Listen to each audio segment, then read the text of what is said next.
Hello there, everybody. This is another edition of Unbreakable, the podcast. It is Monday, December 8th. It's Christmas time right here in the bedroom. Yes, I'm broadcasting again from my luxurious bedroom here in downtown Phoenix. Anyway, we've got a lot to talk about today, and I got to talk fast because last time I was on for like 45 minutes, and it's too much for anybody to bear, even myself. I got to keep it short. This is going to be a very show about the future. We're going to talk about the future. So, and the Eagles play tonight. Eagles Chargers. Now listen to this. And on there, one of my favorite Christmas songs, Silver Bells. It just puts you in the mood. So people walking around, shopping, ringing bells, the snow flying. Oh, I love it. But I had enough of this. Alexa, stop. Enough of that shit. Anyway, because we got a lot to talk about. Now, before I talk about the future, and before we talk about the Eagles, I must wish my friend out there an almost happy birthday, Flossy the Cat. Did you hear about Flossy the Cat? The world's oldest living cat. Her name is Flossy. She lives in London, England, very old London. And she is 29 years old, about to turn the big 3-0 on December 29th. She has been certified by the Guinness Book of World Records. We know they're never wrong, as the world's oldest living cat. So, happy birthday, Flossie, almost. I hope you make it to 30. No, I should say, you will make it to 30. They say Flossie is in very good health. She's deaf, and her vision isn't what it used to be, but she's very good. Flossie spends her day enjoying cuddles and food. So do I, come to think of it. That's what I thrive on, cuddling and food. And football and baseball. Anyway, Flossie will turn 30. Now, Flossie is not the oldest living cat of all time. That distinction goes to a cat named Cream Puff. Cream Puff lived to be 38 years, 3 days. Cream Puff went to that big kitty litter box in the sky 3 days after its 38th birthday.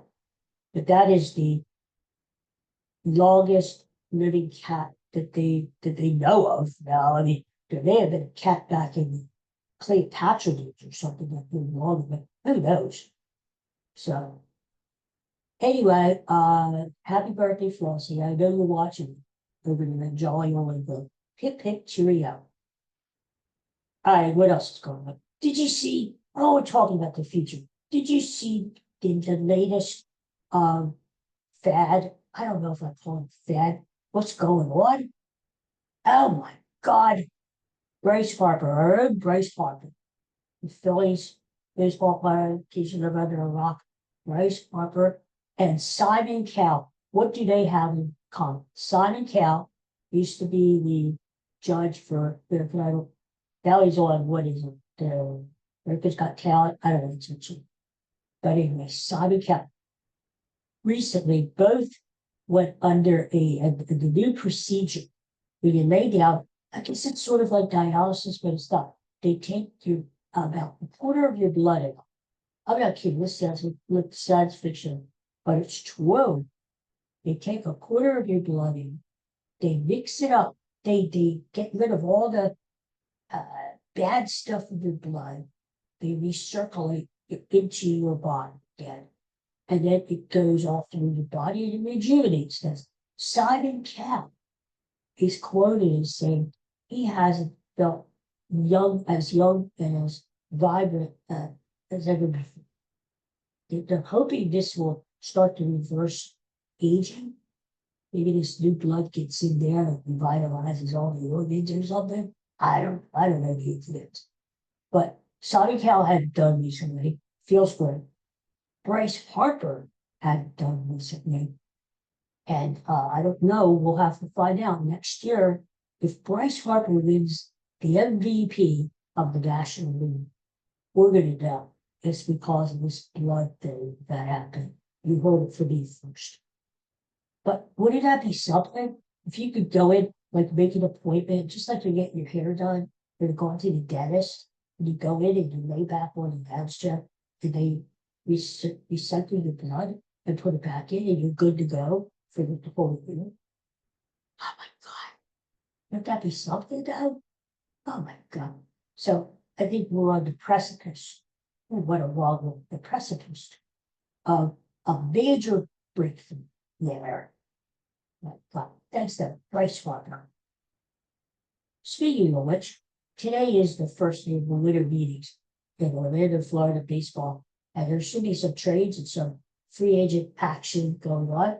And hopefully the Phillies do something. Will they re-sign Cox Schwarber? I don't. Will they re-sign JT Realmuto? I don't. What about Ranger Suarez? What about Harrison Bain? What's going to happen to them? We should have some answers this week. Dave Dombrowski's over there. He should make some moves. Come on, Dave. You can't run the same team back. We've got to do some changes. So we'll see what happens. I got this information from the internet, and of course, everything's true. But this guy was talking about the future, and that's our theme today. And he said, in our lifetime, for you guys out there, maybe in your 20s or 30s, like my friend Allie at the University of Pennsylvania is just young and just starting out life. So she's got a long way to go. Me, I'm in the 7th inning stretch of my ball game of life, so to speak. But they say in our lifetime, these things will likely happen. Now listen to this. Money will no longer have cash. Money will be all digital. Cash will disappear. And we're kind of seeing that now, right? But they stopped minting pennies.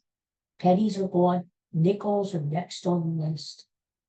And so they say, well, it's already happening in some places. Look at, especially since the pandemic, look at Citizens Bank Park. My home away from the summer, the Phillies. Well, they don't take cash in. Not inside the stadium. If you want to buy a hot dog or you want to go to buy, I don't know, a yearbook or whatever, you have to have a credit card to do it. So, or a gift card or whatever. Everything is digital. That's the way it's going to be. We're not turning back. So hang on to those dollar bills. It probably ain't going to last very long. That's one thing that's going to happen. Another thing was that they say, now I don't know if this is true. Your closest friend in the future will be AI. Really?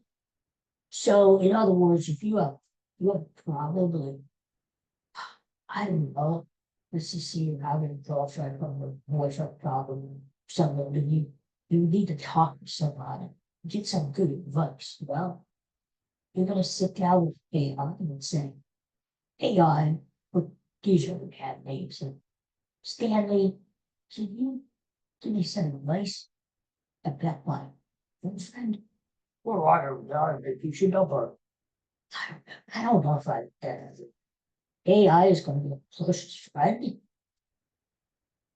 I don't know about that. Some other things they predict for the future in our lifetime. Your iPhone, the battery will last for years on a single charge. Well, that's good for me. Sometimes I forget to charge my phone up, or sometimes my They get paranoid, and it's like still 93% in the children. There's a paranoid about losing power. But this says that you charge your phone up one time and it's good for years. Ooh. Now that's going to be helpful. What else? AI will do most of what humans do. Well, kind of does anyway, right? So in other words, you can, if you want to vacuum your carpet or mow your lawn, or whatever humans do, right? AI is going to be able to do it for you. So, this is kind of interesting. Real-time translation will erase language boundaries. So in other words, you can have an earphone in the ear, and instead of listening to music, let's say you're in Japan, and you hear somebody talking, and you can't understand them. All you gotta do is just turn on your whatever, your translator, and that is going to pick up what they're saying, translate it to you instantly, so you know what they're saying, and it will give you the words to give back to them. And hopefully your way to translate too, so you guys can have a conversation about the food. Well, this is supposed to be done in real time. I know there are pocket translators that will translate languages for you as soon as you punch it in. So, but apparently in the future, you're not going to have to punch anything in. It's going to instantly recognize the language, decipher it, translate it for you, and give you the answer. I think that's pretty good. Humans will walk on Mars. That I do believe. That I do believe. I think they. I don't know. What is the first? I think the first human trip to Mars is somewhere in the mid-2030s. It's not that far away. 10 years away, we might have a man on the mission. So I hope to still be on by then. So yeah, remember that. I remember when we put a man on the moon. The moon is like easy peasy now, you know. I mean, the moon, anybody can go to the moon, live on the moon. You know? In fact, I'm sure down the road we're going to have colonies on the moon and people living there and doing business and all kinds of stuff, walking the dog. But you know, Mars is a different animal though, because it's going to take longer to get there, and then once you're there, different. There's all kinds of different animals, but I can see that happening. I can see that we have people on Mars within our time. Now, this is already happening. The first trillionaire will. Well, they're already saying Elon Musk. You know, is practically there already, half a trillion away, you know, from getting there. So I believe that self-drivers will be more effective, and we see that there's more self-driving cars on highways. Sometimes not that good. I saw that on the news today, where some of these cars don't know that you cannot pass a school bus on the left. You can't do it. It's against the law. And there's some of these self-driving cars are doing it anyway. So there's a little bug in the software that they're going to have to fix. But I can see with almost every car, if not every car, people are going to, they're not going to need to drive them. Although a lot of people like to drive. They like the independence of driving. You know, taking yourself back and forth. I think people would miss that. What else are they going to do? I mean, robots and stuff, they're going to do everything for you. But apparently down the road, within our lifetime, we're going to see all automation, cars and stuff. Everything's going to be self-driving. You're just going to sit down with your child on your lap and just enjoy it. So, because it's true. Everybody is going to have a very personal robot. So now we have like Felix and, you know, Siri, who gives us answers or stuff. We're all actually by a personal robot. So I saw a picture of this guy sitting there on the couch with his feet up on the end table, eating chips and watching pro football, while the robot is slaving and working, like running the vacuum under his feet, dusting. Like, the thing about robots, they don't get tired. We just keep working and working. So that apparently is going to be the thing. Everybody's going to have their own personal movement in the house, and just like a butler or a valet, and that's just going to be normal. So I was like, what else? A couple more things before we move on. The global population will shrink. I don't know why. Why is that? And this is one thing out of this list I can't figure out. Why is the population on Earth going to shrink? I don't get that. I don't know about that. But space travel for tourism is going to be. So in other words, and we already see it, where people are going up in 2 minutes in space and coming down just for fun. Well, that's going to be like the normal thing. People are going to go up, take a spin around the Earth, come back in. And it's, like a roller coaster. Yes. So what else? People will regularly live past 100. Well, we're seeing that. I mean, yeah, people are living longer and longer and longer these days, which I guess is a good thing. As long as you're in good health, that's the main thing. I wouldn't want to be able to live to 119 and feel like crap. You know what I'm saying? I have to be able to feel good. So, and as time goes on, hopefully, we will feel better and we will find more cures to more diseases. And I told you the other day, we were watching the show. They're working on something that they could put into your blood that is going to cruise around your system. And if it detects any red flags, like the kidneys are well, the kidneys are well, or a red flag goes up, the pancreas doesn't look good. It automatically fixes it. It's like a handy, with a wrench and stuff. Instead of going around the house fixing up things, it's going around your body fixing things. I kid you not. This is what's going to happen in the future. So, anyway, I don't know. Lord knows if I'm able to see. All right, so what else? Well, let's talk about the Eagles one. Look at it. Look at it. I'm all decked out in Kelly green, which is like one of my favorite colors, because the Eagles are playing tonight. They're playing out in, I almost said San Diego. I always think of the Chargers as San Diego Chargers, because that's what I grew up with. Lance Allworth, John Hadle, all those guys at San Diego. Now they're in LA. They're sort of like a vagabond team. Nobody really cares about that. It's the Rams. They have a big stadium there. In fact, I hear the Eagles fans are taking over LA as a state.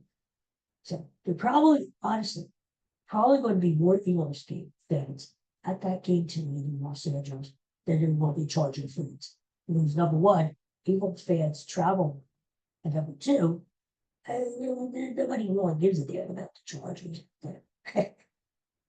Out there, it's all Dodgers, Rams, Lakers.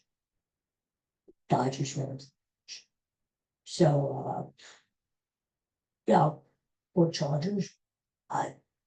Eagles are favored by a solid line is 42. And I think the Eagles are going to win. Why? Because it's Monday Night Football. I think Eagles know that they need to step on the gas. This is their time to start. I mean, every week we're saying, this is the week they break out. And it's with 38 points and 6.1 runs for 200 yards. Blah, blah, blah, blah. You gotta know this team is different than last year. The offensive line is injured. Look at tonight. Lane Johnson is not playing. And on the other side of the defense, Jalen Carter's not. Those are concerns. But the Eagles just have too many weapons compared to the Chargers. Chargers, yeah, they have Justin Irvin. Yeah, they have Lan McConkey, that little wide receiver. But, Jalen Hurts, this team has to go. I think they're going to win the division.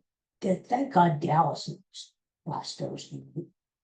But we're talking about seeding in the NFC. You're positioning yourself to make a run in the playoffs. And one way to do that is to get home field advantage, especially in Philadelphia, when we know in January the weather is probably going to be cold, maybe windy, maybe snowy, and you have a big advantage. If you make a dome team come into Philadelphia to get to the Super Bowl. And look what happened to the Rams last year.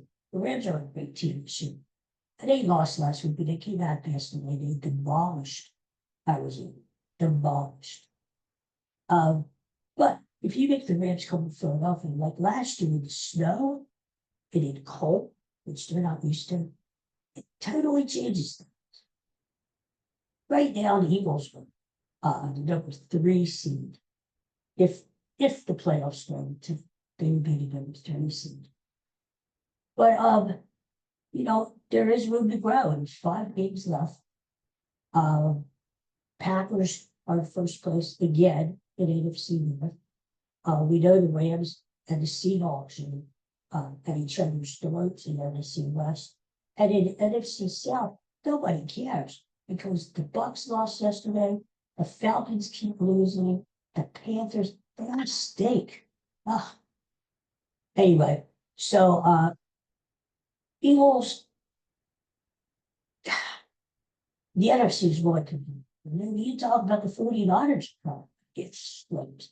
Anybody can beat anybody else. So the key, especially this year, is getting home field advantage. If the Eagles win the division, which they should, they will get at least one home game in order to get a second home game on the road to the Super Bowl. They're going to have to improve their standing a little bit. So it would behoove them to win tonight against the Chargers. And I think they will. I think the scores will be 23-20. I'm still not convinced that Saquon Barkley's going to come out of his funk. But I do think A.J. Brown is playing really well. I think he'll continue to play well out there in St. Jersey. I think Jalen Hurts is going to throw the ball more today because the Chargers are more susceptible to the pass. Keep that in mind too. The Chargers are weaker to the pass than able to the run. So I can foresee Jalen Hurts throwing for 200 yards tonight, maybe throwing for 2 touchdowns. Devontae Smith, A.J. Brown winning in. And I can see that happening. So we'll have to see. But it's coming down to crunch time. Next week, Eagles come home, play the stinky Rangers. I think they're winning about 2 games this year or something. Should demolish them. They're playing, and in the last 3 weeks, they're playing Washington, who I think had lost Jaden Daniels again, probably from the season. He got home against tournament. But the only really tough game I think is they're playing Buffalo right after Christmas. And if you saw the Buffalo game yesterday against Cincinnati, they were playing snowstorm. It was windy and cold. They were sloshing. Some of the players were making snow angels in this thing. That is probably going to be a tough game because Buffalo is going to need that game in order to make the playoffs. They may not win the division. New England is really good this year, but Buffalo should get into the playoffs. And we're going to be a dangerous team. Look out for those Bills. Anybody who has Josh Allen as their quarterback has a chance. And before I leave, what about those blue Chiefs? I told you this when the season started, if you watch me. The team that loses the Super Bowl most often does not make the playoffs the following year. So many times it has happened with the Rangers. And we thought, well, the Chiefs are a different animal, right? Chiefs are going to make the playoffs next year, if not get back to the Super Bowl. I don't think they're going to make the playoffs. They're like, what, 6-7 now? They're running out of time. They have to run the team and make a lot of things go right for them. Poor Patrick Williams and poor Travis Kelce. It was a nice run, boys, but it's over. It's over. So I think those Chiefs have to make all the team, other than the Hopes, and because they kind of suck. It's not going to stop Travis Kelce from marrying Taylor Swift, so don't worry about it. That's going to happen. We don't know the date yet. My thing is, I think it's going to happen unless Travis Kelce retires over the off season. I think it's going to happen in the spring because before you know it, if Travis Kelce doesn't retire, he's going to be back in training camp late spring or something. So it's got to happen. It's got to. But, we'll see. All right. Well, listen, I'll be back. Probably be back tomorrow. We're going to talk about the U.S. game. Break it down. We're going to talk about baseball to see if any moves have been made between the Phillies or other moves in the league, because this is the time. We talk about hot stove. This is what we've been waiting for, baseball fans. The winter meetings. This is where it all goes down. So we got to keep listening the next couple of days. Chances are we're going to see a lot, hopefully, see a lot of trades and a lot of free agent signings between now and the week. So listen. Okay, everybody. Peace and love. Have a great day. Take care of yourselves. Go Birds to them. Go Eagles. Pound those Chargers.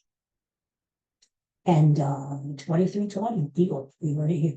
I'll see you tomorrow. Take care.